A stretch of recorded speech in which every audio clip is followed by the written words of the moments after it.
All right, so we're 5 games down, 134 to go. This is going pretty good so far. If you guys are enjoying the videos, don't forget to like, comment, subscribe. Also, there's a list of every game that I'm going to be playing down in the description. So if you want to see something next, check out the list and let me know. Braid was one of those games I barely gave any time to when I first bought it. I had seen a few articles saying how great the game was, and of course I had to try it out. Of course, my initial reaction was that the game is lame. I mean, look at this guy. He looks like he gets pleasure from smelling people's farts. Putting aside how you feel about a game holding your hand, this one explains nothing. You can rewind time, and sure, the first few stages are simple enough, but mechanics are introduced later that require some higher level brain function. Coming back to Braid after a long break was for the best, because I've been able to appreciate the game a lot more.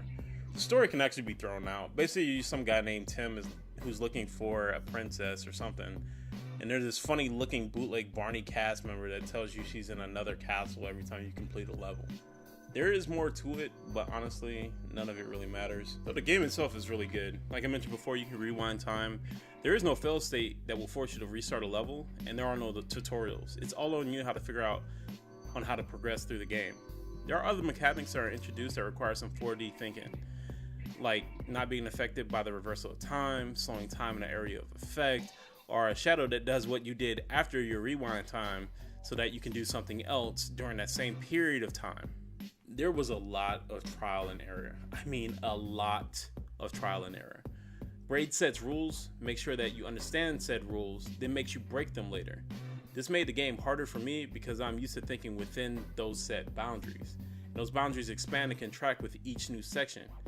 The game isn't long, and I'm sure there are some smart cookies out there that can beat the game in a couple hours, but it took me about 9 hours to beat.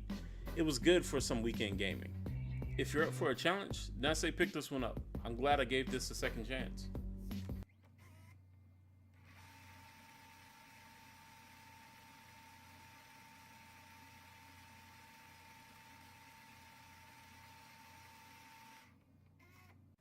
Wait a second, we've already done this. I'm not doing this again.